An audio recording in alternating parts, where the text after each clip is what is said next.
हाँ करो start. Welcome to DR TSPR show. This is Dr. Tangella Shiva Prasad Reddy alias Dr. TSPR. Namaste, आदाब, hello and warm welcome to हमारे प्रिय मित्र बठिंडा जिला से सुखदेव सिंह जी। सत श्री अकाल, नमस्कार। हाँ जी, सत श्री अकाल जी, नमस्कार, आदाब सबको। सबको सर, सबको सबको।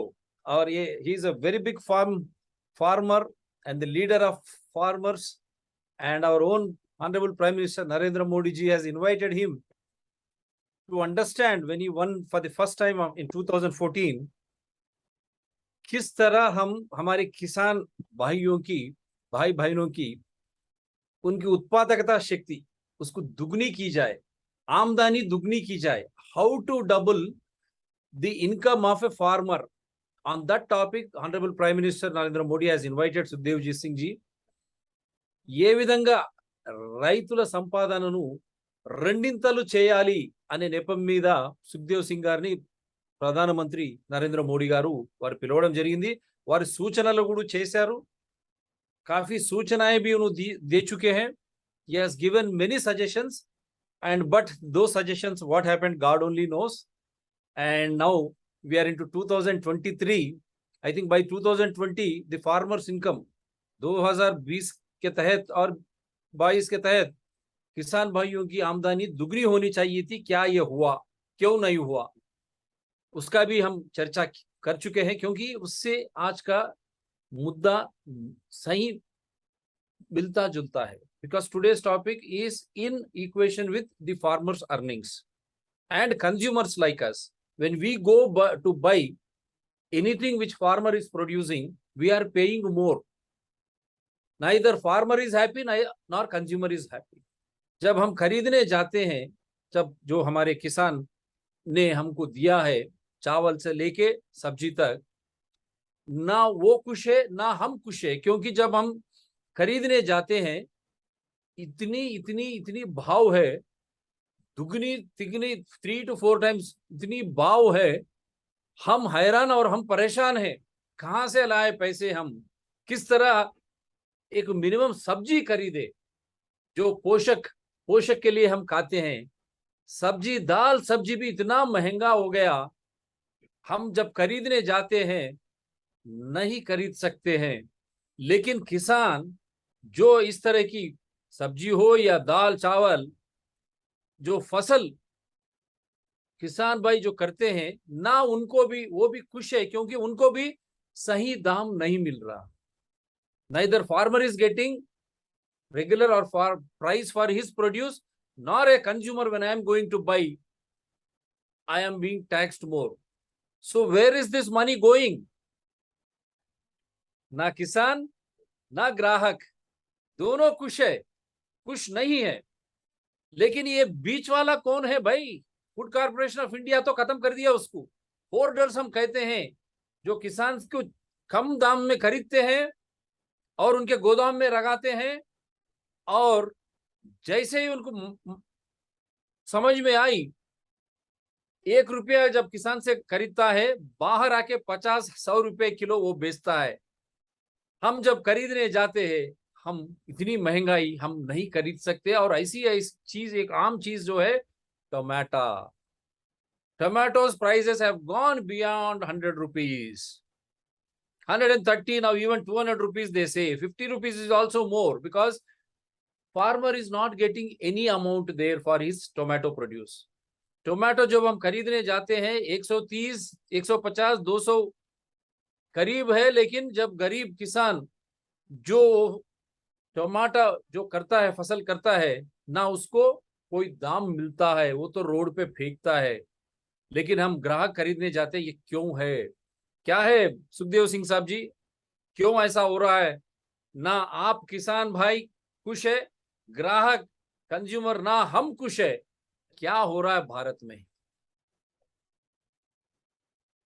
हाँ, सभी को मेरा नमस्कार, सत श्री अकाल और आदाब सब श्रोतों को और आप सबको। एक बात तो ये है कि ये 2 सेक्टर हैं, जो राजनीति का सेक्टर और इकोनॉमी का सेक्टर, ये दोनों सेक्टर ही फार्मर के खिलाफ जा रहे हैं। राजनीति की सेक्टर में बीजेपी ने, खासकर नरेंद्र मोदी जी ने ये स्लोगन दिया था कि 20 तक हम किसानों की इनकम दुगनी कर देंगे, लेकिन अभी तक उन्होंने नहीं बताया कि दुगनी हुई या नहीं हुई। मतलब उन्होंने नहीं कहा कि हमारा ये टारगेट था, हमने इसको अचीव कर लिया या नहीं किया। अगर नहीं किया तो कब तक करेंगे, अब वो उन्होंने स्लोगन ही छोड़ दिया। अभी अभी लेटेस्ट मोदी जी का एक स्टेटमेंट आया है, शायद आपने भी सुना होगा वो, कि हम फार्मर, हर फार्मर फैमिलीज को 50,000 रुपए पर ईयर सपोर्ट कर रहे हैं। और वो सपोर्ट में क्या आ रहा है कि उसमें किसान सम्मान निधि भी आ रही है। उस सपोर्ट में हम जो सब्सिडाइज कर रहे हैं, फर्टिलाइजर पर कर रहे हैं और चीजों पर कर रहे हैं, वो सब उन्होंने जोड़ मिला के उसका सम टोटल करके ये बना दिया है कि हम पर फार्मर फैमिली हम 50,000 पर ईयर देते हैं। और ये है कि देखो, जो फर्टिलाइजर वाली सब्सिडी है वो तो फार्मर को आती ही नहीं, वो तो जाती ही सीधा फर्टिलाइजर कंपनियों को है। एक बात इसमें ये अंडरस्टैंड करने वाली है कि फार्मर को कभी भी फर्टिलाइजर सब्सिडी उनको डायरेक्ट नहीं मिलती। डायरेक्ट क्या मिल रहा है फार्मर को, जो को कह रहे हैं कि हम उनके अकाउंट में डाल रहे हैं, वो मिल रही है किसान सम्मान निधि, उसके पैसे खाते में आते हैं। वो है कितने, वो तो यार 500 रुपए पर मंथ ही है, पूरे साल में 6,000 है। और अगर 500 रुपया पर मंथ फार्मर को देकर हमारे प्राइम मिनिस्टर ये दावा कर सकते हैं कि हम 50,000 पर ईयर पर फैमिली दे रहे हैं, तो फिर ये तो यार वो धन है लोग जो इतना बड़ा झूठ हमारे फार्मर कम्युनिटी के साथ भी मार रहे हैं और पूरी दुनिया के सामने भी बोल रहे हैं, और आप जो कंज्यूमर है उनके सामने भी बोल रहे हैं। इसलिए ये तो वो बड़े लोग हैं और वो बड़ी बातें करते हैं और बड़े बड़े झूठ फरेब मारते हैं, और सिर्फ लोगों को गुमराह करने के अलावा इसमें कुछ नहीं है। एक नारा बनाते हैं और फिर उसको छोड़ के दूसरा पकड़ लेते हैं, फिर उसको छोड़ के तीसरा पकड़ लेते हैं। पहले वाले का क्या बना, दूसरे वाले का क्या बना, उसका कोई भी रिजल्ट हमारे को नहीं मिला। इसलिए जितना भी ये पॉलिटिक्स, जो हमारी रूलिंग सर्कल है, जो हमारा, जिसको हम रूलिंग क्लास भी बोल सकते हैं, रूलिंग सर्कल बोलो, जितना भी रूलिंग सर्कल है, ये फार्मर को गुमराह करने, फार्मर के नाम पे दूसरे लोगों को गुमराह करने। जैसे आप सारे, जैसे जो दूसरे नॉन फार्मर है उनको तो लगते ही होगा ना जरा कि यार बहुत है, अगर पर फैमिली 50,000 रुपए मिल रहा है पर ईयर तो काफी है ना, और फार्मर को क्या चाहिए। पर मिल रहा है तो 500 ही मिल रहा है यार, 500 से अलावा तो मेरे अकाउंट में तो कभी कुछ आया नहीं है। अब कोई कहीं से कोई फार्मर इन्होंने ऐसे पकड़ लिए हो, क्योंकि मैं भी लेस देन 5 एकड़ का फार्मर हूँ, मैं बड़ा फार्मर तो है नहीं, लेस देन 5 एकड़ का फार्मर हूँ शिवाजी में। और अब देखो कि उसको अगर 500 रुपए मेरे खाते में आ रहे हैं पर मंथ और पूरे साल के आ रहे हैं 6,000, और उसको आपको 50,000 कोई बताएगा, तो इसका मतलब जो हमारा रूलिंग सर्कल है ये हमारे साथ बहुत ज्यादा बेवफाई कर रहा है। हमारे साथ तो कर ही रहा है और पूरे समाज के साथ कर रहा है, पूरे समाज को झूठ बोल के गुमराह कर रहा है। एक बात तो मैं ये कहना चाहता हूँ। दूसरी बात जो हमारी है टमाटो वाली, एक बार बताता हूँ वो मैं, ये है कि ये एक बार ये स्क्रीन पे बताता हूँ ताकि लोगों को भी समझ में आए, क्योंकि हम जो भी शो करते हैं हम आधार के दौर पर ही करते हैं ना। तो ये देखिए, एक महीने में 19% दाम बढ़े टमाटर, मई में 5 रुपये किलो, अब 100 रुपये किलो। मोदी जी, हमारे वित्त मंत्री निर्मला सीतारामन जी और राज्य के हर एक मुख्यमंत्री और राजनीतिक दल के अध्यक्ष, क्या आप ये कह सकते हैं 1900% दाम बढ़े, 1900% increase on tomato price from May. Now from 5 rupees per kg tomato in May, it has gone to 100 rupees per kilo now in July, June ending July. लेकिन किसान गरीब रहेंगे और उनका परिवार भूखा मर जाएगा। मोदी के अमृत काल में किसे हो रहा है फायदा? Now you have to tell us, फायदा किसका है ये? और एक भी बताता हूं, इसके बाद में हम चर्चा में। ये देखिए, नाउ बीजेपी, ये तो एक कांग्रेस का है लेकिन फिर भी मैं लिया हूं। Now BJP does not want you to have the morning ginger tea and the delicious cream of tomato soup, meals turning costly with ginger at 320 per KG. Ginger का भी 320 पर केजी हुआ, टोमेटो हेडिंग टू 180 पर kg, क्योंकि ये tomato ginger chilli cumin prices jump multifold due to reduced supply unseasonal reasons बताते हुए the unrest in Manipur and the unseasonal rains in Karnataka which damaged crops have hit ginger supply B. लेकिन इसका लाभ किसको जा रहा है? Leave a bad taste. अगर टोमेटोज एट, इसकी मैं थोड़ा बड़ा करने की कोशिश करता हूं।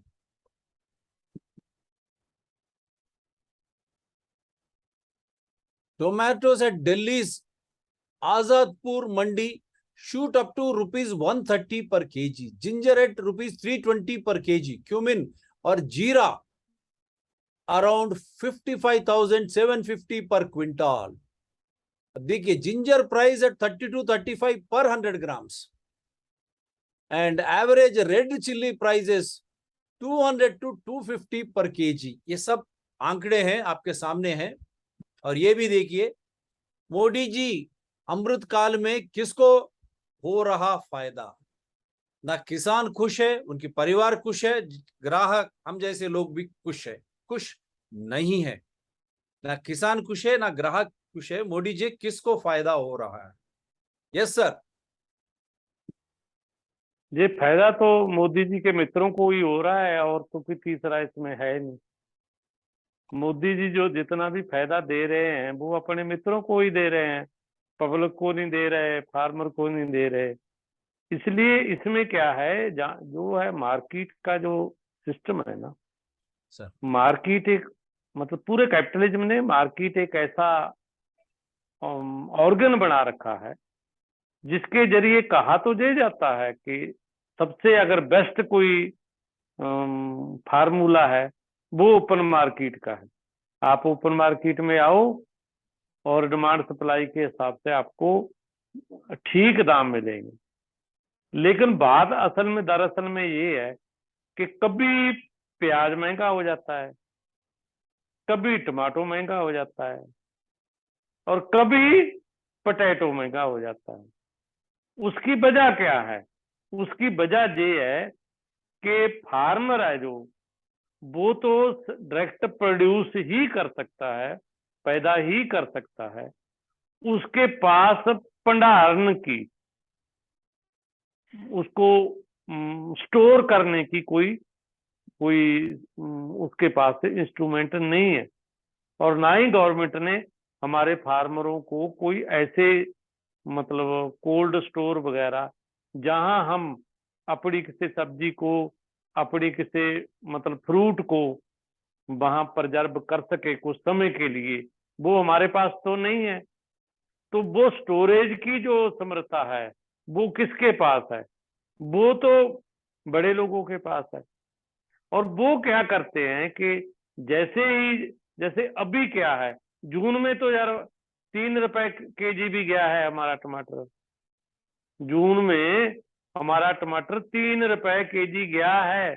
और बहुत सारे फार्मर ऐसे थे जिन्होंने खेत से टमाटर कलेक्ट ही नहीं किया, फेंक दिए सर, तो रोड पे 3 फेंक रुपए दिए, किलो। रोड पे फेंक दिए। 3 रुपए, उसमें क्या हुआ, ये हुआ कि 3-3.5 रुपए किलो तो तुड़ाई पड़ती है उसकी। जब हम लेबर लगा के उसकी करते हैं, कलेक्शन करते हैं, उसको हम पंजाबी में बोलते हैं कि जब हम तोड़ते हैं बूटे से टमाटर को, तो 3 रुपए किलो तो से ज्यादा तो यार वो ही बन जाता है। अगर फिर हम उसको मार्केट करने के लिए मार्केट में ले जाएं, ट्रांसपोर्ट का एक्स्ट्रा पड़ता है, वहां मार्केट फीस एक्स्ट्रा हो जाती है। कुल मिला के फिर हमारे पास क्या आता है? कुछ भी नहीं आता। इसलिए बहुत सारे फार्मर तो ऐसे हैं जिन्होंने खेत से टमाटो को निकालना ही बंद कर दिया। क्यों? क्यों खर्चा, लेबर का खर्चा क्यों पाए? इसलिए वो खेत में ही सड़ गया टमाटर। वो टमाटर खेत में ही सड़ गया, बिना तोड़े हुए। चलो हमारे को उसमें हमारे को फार्मर को ये हो जाता है, चलो यार खाद ही बन गई और नहीं जी, उससे कुछ मतलब जैविक खाद तो बनी और तो कुछ नहीं बना। ये भी कह के हम अपने मन को, अपने मतलब वो अपने आप को वो सेटिस्फाई कर लेते हैं कि चलो यार, हम उसको वेस्ट नहीं मानते कि वो वेस्ट गया, हम मानते हैं कि चलो यार बायो फर्टिलाइजर ही बन गया उसका हमारा, हमारी कोई थोड़ी मोटी सॉइल की प्रोडक्टिविटी बढ़ेगी, सॉइल की हेल्थ ठीक होएगी। हम उसको भी ये नहीं कहते कि ये हमारा तो वेस्ट गया। क्योंकि एग्रीकल्चर एक ऐसा फार्म मतलब ये सेक्टर है जिसमें कोई चीज वेस्टेज ना दी कोई चीज है ही नहीं। मैं आपको एग्रीकल्चर का एक विशेषता बताना चाहता हूँ कि एग्रीकल्चर में कोई चीज वेस्ट नहीं होती। हमारा फ्रूट भी है ना, अगर वो खराब होके जमीन पे गिर गया और उसने जमीन को फर्टाइल करने में मदद करनी है, इसलिए हम उसको नहीं मानते कि वो गिर गया तो वो बर्बाद हो गया। ये वेस्टेज की जो प्रवृत्ति है ना, या वेस्टेज कल्चर है, ये तो इंडस्ट्री में है। ये अच्छा पानी ले लेती है और गंदा पानी वेस्ट करके गंदा पानी लोगों को दे देती है। वो नदियों नालों में फेंक देती है, जहां बोरिंग करके जमीन में फेंक देती है। इसलिए हम ये कहना चाहते हैं कि ये फायदा किसको हुआ, जो आपने सवाल उठाया है, वो फायदा जिनके पास ये प्रिजर्व करने की, जिनके पास भंडारण करने की समर्था है, कि वो महीना 20 दिन टमाटो को अपने स्टोर में रख सकते हैं और उसको खराब नहीं होने देते, तो फिर वो क्या करते हैं, वो आर्टिफिशियल बनावटी वो थोड़ा बना दिखा देते हैं कि देखो जी मार्केट में है ही, मार्केट में से गायब कर देते हैं उन सब चीजों को। अब जब मार्केट में से सप्लाई गायब होती है तो लोगों में हाहाकार मचती है, तो लोगों में हाहाकार मचती है, वो कहते हैं चलो ठीक है यार दे देते हैं आपको। अब शहर वालों को टमाटर चाहिए। देखो मैं आपको एक बात क्लियर बताता हूँ कि हमारे गांव में कोई टमाटर नहीं खाता इन दिनों, क्योंकि हम उसको खाना अच्छा नहीं मानते। अच्छा हम क्यों नहीं मानते? कि वो पेट खराब करता है इन दिनों में, और इसलिए कि हम नाले पैसे लगाएं नाले पेट खराब करें, क्यों? जरूरत क्या है कि हम तो बढ़िया अपनी सब्जी जो भी आजकल ताजी आ रही है, चाहे वो भिंडी आ रही है, चाहे वो लौकी आ रही है, घिया आ रहा है, चाहे वो मतलब पंपकिन आ रहा है, हम तो यार इसकी बड़ी बेस्ट सब्जी बना के खाते हैं। उसके दाम और भी बढ़ उसमें चुके कोई ना, टमाटर डाल उसके दाम भी बढ़ उसमें चुके कोई हैं। टमाटर ही नहीं डालते हम। नहीं टमाटर नहीं, उसकी भी दाम बढ़ चुके हैं, साउथ के करीब गई है। हैदराबाद में तो हर एक सब्जी, मैं इन दिनों में 2 दिन के पहले गया, 2200 में खाली इतनी ही सब्जी हमको मिल रही है। अब क्या बोले आप, या बोलिए या नहीं हम तो खेत में गए यार, सुबह ले आए अभी। अच्छा हमारे को हमने मार्केट से थोड़ी खरीदनी है। अच्छा हमने तो खेत में गए सुबह सुबह, हम्म वो मॉर्निंग वॉक भी होगी, वहां से सब्जी तोड़ी और थैले में डाली और थैले में डाली आगे घर को। और वो ताजी ताजी, अगर कोई आपको टमाटर नहीं पाओगे, इवन आप कोई उसमें प्याज नहीं पाओगे, तो भी वो वेस्ट बनेगी, क्योंकि अभी तो वो खेत से आई है। आप उसको कच्ची खाओ, आप उसको पका के खाओ, आप उसको बॉइल्ड खाओ, आप उसको तड़का लगा के खाओ।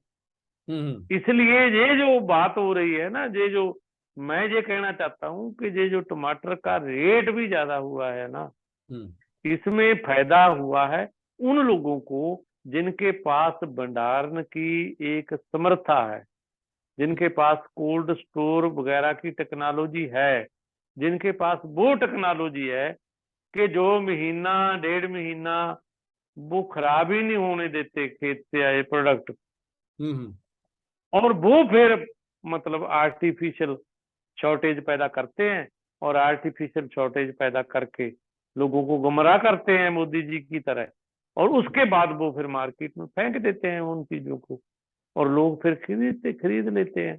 कोई 100 रुपए खरीद रहा है, कोई 200 रुपए खरीद रहा है। हमारे को तो ताज्जुब हो रहा है इस बात का। मेरे बाजार में तो आज भी 50 रुपए से ज्यादा महंगा नहीं है टमाटर। तो जब आप कह रहे हो यार हैदराबाद में 200 तक का है, तो हमारे को तो देर लगने लग जाता है कि मैं तो हमारे यार 5-7 रुपए किलो फार्मर से जो खरीदा जा रहा है, कितना का कैर्ज लगेगा यार, हैदराबाद ही ले चलते हैं ट्रैक्टर पर के। लेकिन वो ट्रैक्टर पर से जाता जाते खराब हो जाएगा यार, वो भी प्रॉब्लम आएगी। वो तो फिर वेस्ट होगा, वो तो हमारे खेत में भी सड़ के हमारा काम नहीं करेगा, उसका तो बायो फर्टिलाइजर भी नहीं बनेगा, वो तो कहीं रोड पे फेंकना पड़ेगा। इसलिए ये जो बात है ना कि लोगों के साथ ये सरकार, जब देखो ये 3 लॉ में से एक जो कानून था वो एसेंशियल कमोडिटी एक्ट था ना, एसेंशियल कमोडिटी एक्ट के खिलाफ फार्मरों ने स्ट्रगल की, और उसमें देखो 750 फार्मर शहीद भी हुए, और 1 साल से ज्यादा समय गर्मी में, सर्दी में, बारिश में, जक्कड़ में लोग दिल्ली की रोड पे बैठे रहे यार। और फिर जब लोगों को ये लग रहा था कि मतलब जो शहरी लोग थे उनको तो ये लग रहा था कि ये फार्मरों की रौला यार, कोई एसेंशियल कमोडिटी एक्ट फार्मरों पे थोड़ी लागू होता है, ये तो सबसे ज्यादा आप पे लागू होता है। अगर वो कानून पास हो जाता, अगर वो कानून वापस ना होता तो गेहूं का रेट, चावल का रेट बहुत ज्यादा बढ़ जाता, और आम आदमी के लिए खाने के लाले पड़ जाते।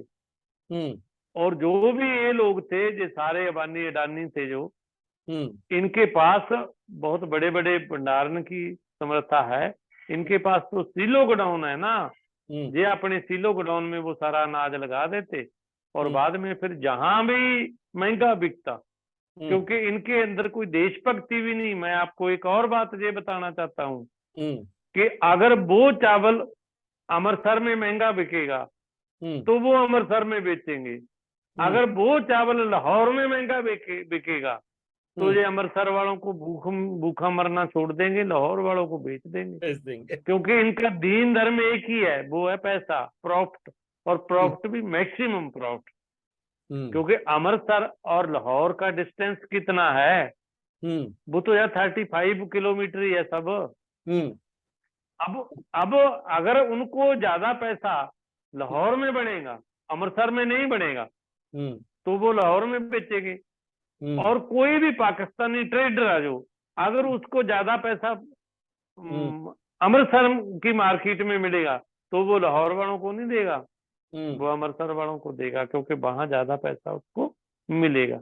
इसलिए ये जो लोग हैं, ये जो मार्केटिज्म है हमारा, ये मार्केट जो टेक्नोलॉजी है, या मार्केट जो इंस्ट्रूमेंट है, मैं तो इसको इंस्ट्रूमेंट भी मानता हूँ कि मार्केट एक ऐसा इंस्ट्रूमेंट आ गया है इनके हाथ में कि जब ये, अब देखो ये तो ऐसा इंस्ट्रूमेंट है, मैं तो कई बार ताज्जुब करता हूँ कि इस बार आप ये देखो कि जो जीरा है ना, जीरे ही बोलते हो ना आप, जो सब्जी में डालते हैं हम, जीरे की प्रोडक्शन कोई कम नहीं हुई है, जितनी पहले थी इतनी है। और इतनी इस बार जीरा, मतलब कभी भी जीरा 20-25 हजार पर क्विंटल से ज्यादा नहीं बिका था, और इस बार वो देखो मतलब 65 रुपए केजी बिक गया, जो कभी 20 रुपए केजी से ज्यादा नहीं बिकता। तो और ये तो मार्केट का खेल ही है ना। इसलिए मार्केट पे अगर गवर्नमेंट कंट्रोल नहीं करेगी, और गवर्नमेंट सिर्फ अपने मित्रों को ही फायदा पहुंचाने का काम करेगी, तो आम लोगों का नुकसान होगा ही होगा। उसमें प्रोड्यूसर भी मांझा जाएगा और उसमें कस्टमर भी मांझा जाएगा। इसलिए मोटा मोटी मैं आपके सामने यही कहना चाहता हूं कि जब तक ये हम जो एक ऐसा सिस्टम इंडिया में स्टैब्लिश नहीं करते, एक एग्रीकल्चर का कोऑपरेटिव सिस्टम और एग्रीकल्चर रिलेटेड इंडस्ट्री का कोऑपरेटिव सिस्टम, कि वो अगर नहीं होगा तो इन्होंने तो कोऑपरेटिव का भी अब देखो सत्यानाश करना शुरू कर दिया। मोदी सरकार आई और इन्होंने कोऑपरेटिव का एक सेंट्रल लेवल पे एक मंत्रालय बना दिया और अमित शाह जी उसके मिनिस्टर बना दिए। अब ये देखो कि पंजाब इतना दूध प्रोड्यूस करता है, हमारे पंजाब की मार्केट में जो अमूल का दूध बेचना चाहते हैं। हमारा जो कोऑपरेटिव है पंजाब का है, हम पंजाब का कोऑपरेटिव है, उसका नाम है बेरका। बेरका के सारे प्रोडक्ट अच्छे प्रोडक्ट हैं। और जैसे कर्नाटक में नंदनी और अमूल का झगड़ा पड़ा और अब पंजाब में भी बेरका और अमूल का झगड़ा पड़ गया है। इसलिए ये जो कर रहे हैं, एक ऐसा कोऑपरेटिव सिस्टम बने जिसमें फार्मर को ज्यादा अधिकार हो, फार्मर अपने तरीके से उस कोऑपरेटिव सिस्टम को चलाएं और उसमें दो चीजें तय की जाए, एक मिनिमम रेट, एक मैक्सिमम। कि मिनिमम इतना होना चाहिए, मैक्सिमम इससे ज्यादा नहीं होना चाहिए। अब देखो एक बात बड़ी ताज्जुब की बात हो गई है कि जीएसटी बहुत छलांग लगा के बढ़ रही है। जीएसटी का कलेक्शन आज हो ना, वो सबसे ज्यादा बढ़ रहा है इन दिनों में। अभी परसों की खबर थी कि जीएसटी इन 3 महीनों में बहुत ज्यादा बढ़ गई है। अब जीएसटी बढ़ने क्यों लग गई, उसकी क्या वजह है? उसकी वजह यह है कि जरा इन्होंने वो चीजें जो आम आदमी के खाने पीने की चीजें हैं उस पे भी जीएसटी लगा दी ना। दूध पे जीएसटी लगा दी, अगर आपने दही खरीदना है दही पे भी जीएसटी लगा दी, अगर आपने मक्खन खरीदना है तो मक्खन पे भी जीएसटी लगी, अगर आपने खीर का पैकेट या आइसक्रीम का पैकेट खरीदना है उस पे भी जीएसटी लगी। और अगर आपने देखो एक बात कि जीएसटी का इन्होंने एक ऐसा फार्मूला बनाया कि आप अगर बल्क में चीज खरीदोगे तो जीएसटी नहीं लगेगी। ये बात आप ध्यान से सुनो कि बल्क पे कोई चीज खरीदोगे तो जीएसटी नहीं लगेगी, अगर आप परचून में खरीदोगे तो जीएसटी लगेगी। तो आम आदमी उसकी मैं आपको एक एग्जांपल देता हूँ। बोलिए। उसमें ये है ना एक बात, हाँ उसमें ये बात है कि अगर आपने 25 किलो आटा खरीदा तो जीएसटी लगेगी, अगर आपने 26 किलो खरीदा तो जीएसटी नहीं लगेगी। अगर आपने 1 किलो खरीदा आटा, 1 किलो चावल खरीदा, 1 किलो आपने दाल खरीदी तो जीएसटी लगेगी, अगर आपने 100 किलो खरीदी तो जीएसटी नहीं लगेगी। यही वजह है कि ये पिछले दिन एक ऑक्सफैम की रिपोर्ट आई है जिसने कमाल की बात ये की है। उस रिपोर्ट में मैं तो ताज्जुब करता हूं उसको पढ़ के कि रेड्डी साहब उसमें यहाँ ये बात कही गई है कि जो हमारे नीचे वाले लोग हैं 50%, गरीब लोग जो 50%, नीचे वाले का मतलब जिनकी इकोनॉमी डाउन है, डाउन इकोनॉमी वाले 50% लोगों ने 72% जीएसटी दी और टॉप 10 ने जिनके पास सबसे ज्यादा है उन्होंने 4% जीएसटी दी। अब देखो गरीब जीएसटी दे रहा है, अमीर दे नहीं रहा। उसकी वजह क्या है कि जैसे मैंने पहले जब मैं स्टार्ट किया था उस समय मैंने एक बात की थी कि हमारे जो हमारी रूलिंग लोग हैं या रूलिंग एलीट हैं हमारे, ये बड़े लोगों का फायदा करते हैं, छोटो लोगों का फायदा नहीं करते। इसलिए तो जीएसटी इतनी बढ़ रही है, क्योंकि लोगों को किसी, मैंने पाव दूध खरीदा तो जीएसटी दी, आपने 1 क्विंटल दी खरीदा तो आपको जीएसटी नहीं लगी। मैं गरीब आदमी हूँ, मैंने 1 किलो चावल खरीदा तो मेरे पे जीएसटी लगी, आपने 150 केजी खरीद लिया, आप पे जीएसटी नहीं लगी, इसलिए फिर आप जीएसटी कौन देंगे। हम जो परचून में जो लोग रोज कमाते हैं, रोज मार्केट में जाके सौदा लेकर अपने रसोई चलाते हैं, वो ही सबसे ज्यादा जीएसटी देंगे, बड़े लोग क्यों देंगे। वो तो बल्क में खरीदते हैं यार, वो तो अगर चीनी चाहिए उनको तो वो तो क्विंटल 2 क्विंटल इकट्ठी खरीद लेंगे। एक गरीब आदमी तो पाव खरीदेगा, आधा किलो खरीदेगा, ज्यादा से ज्यादा केजी खरीद लेगा। पाव पे भी जीएसटी है, आधा किलो पे भी जीएसटी है और किलो पे भी जीएसटी है, लेकिन 1 क्विंटल पे जीएसटी नहीं है। इसलिए ये जो हमारा सिस्टम है, ये सिस्टम गरीब लोगों को निचोड़ रहा है। यही वजह है कि गरीब लोगों का जो जीना है वो बड़ा मुश्किल हो रहा है, और वो उनके जीने का कोई सिस्टम बन नहीं रहा। यही कारण है कि इंडिया में 50% महिलाएं हैं जो वो अनेमिक हैं, और हमारे 5 में से 3 बच्चे अनेमिक हैं। अब एक नया फैक्ट ये आया है कि 10 में से 2 पुरुष भी अनेमिक हो गए हैं अब। पहले मैं नहीं कभी पढ़ा था ऐसा, कभी मैं महिलाओं के बारे में, बच्चों के बारे में तो पढ़ा था कि ये अनेमिक हो जाते हैं, इनको एनीमिया हो जाता है, इनमें हीमोग्लोबिन की कमी आ जाती है।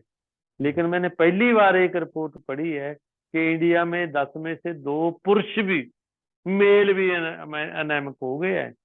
उसकी वजह यही है कि उनको खाने पीने का पौष्टिक सिस्टम मिलता ही नहीं। इसलिए हम एक बात ये कह रहे हैं कि पौष्टिक भोजन फंडामेंटल राइट होना चाहिए। अगर जब तक आप पौष्टिक भोजन को फंडामेंटल राइट नहीं बनाओगे, वैसे तो शुद्ध हवा, शुद्ध पीने का पानी और पौष्टिक भोजन, कपड़ा, मकान, फ्री हेल्थ फैसिलिटी और फ्री एजुकेशन, जब तक ये चीजें आप फंडामेंटल राइट में नहीं डालोगे तो ना इंडिया की पॉपुलेशन गरीबी से उबर सकेगी, और ना ही जितनी भी ये लोगों में, बच्चों में, औरतों में, बुड्ढों में जो ये डेफिशिएंसी आ रही है, वो चाहे मिनरल की हो, चाहे विटामिन की हो, तो वो डेफिशिएंसी को आप, वो जैसे ये कर रहे हैं ना अपने मित्रों को फायदा देने के लिए कि फोर्टिफाइड राइस बना रहे हैं, फोर्टिफाइड राइस से ये अनीमिया दूर नहीं हुए। फोर्टिफाइड राइस है, वो एंटी हेल्थ है, वो एंटी नेचर है, वो बहुत सारे लोगों को खराब करेगा। लेकिन मोदी सरकार ने 297 डिस्ट्रिक्ट में से इसको पायलट प्रोजेक्ट में पब्लिक डिस्ट्रीब्यूशन सिस्टम में फोर्टिफाइड चावल को डाल दिया। आपके मिलता है नहीं मिलता मेरे को नहीं पता, लेकिन आप रिसर्च करके देखो कि ये फोर्टिफाइड जो राइस है, ये अब इन्होंने पब्लिक डिस्ट्रीब्यूशन सिस्टम के जरिए लोगों को देना शुरू कर दिया है। इसलिए इन बातों को अगर लोग जागृत नहीं होंगे और आप जैसे चैनल लोगों को इन बातों में नहीं बताएंगे, तो महंगाई भी इसी तरीके से बढ़ेगी, लोगों का जीना महाल हो जाएगा, और फार्मर भी गरीब रहेगा और कंज्यूमर भी गरीब रहेगा। और इन्होंने दोनों को गरीब रख के कोई एक तीसरी चीज है, वो इनके मित्र है, उनको ही अमीर बनाना है, और वो बढ़ रहे हैं, अरबपति बढ़ रहे हैं, वो इंडिया में भी बढ़ रहे हैं, दुनिया में भी बढ़ रहे हैं। गरीब भी बढ़ रहे हैं, वो इंडिया में भी बढ़ रहे हैं, दुनिया में भी बढ़ रहे हैं।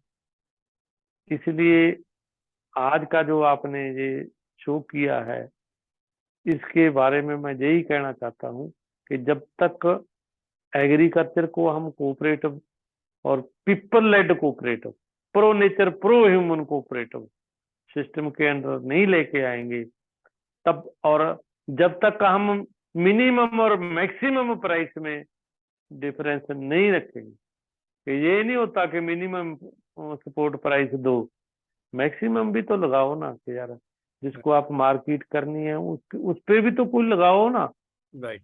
कि जे 47% तक गुणा टाइम्स, मतलब ये अभी एक आंकड़ा आया है कि जितनी भी जो वैक्सीन लगाई है कंपनियों ने, गवर्नमेंट से इन्होंने 24 टाइम्स ज्यादा वसूल किया है अपनी कॉस्ट से। कितना?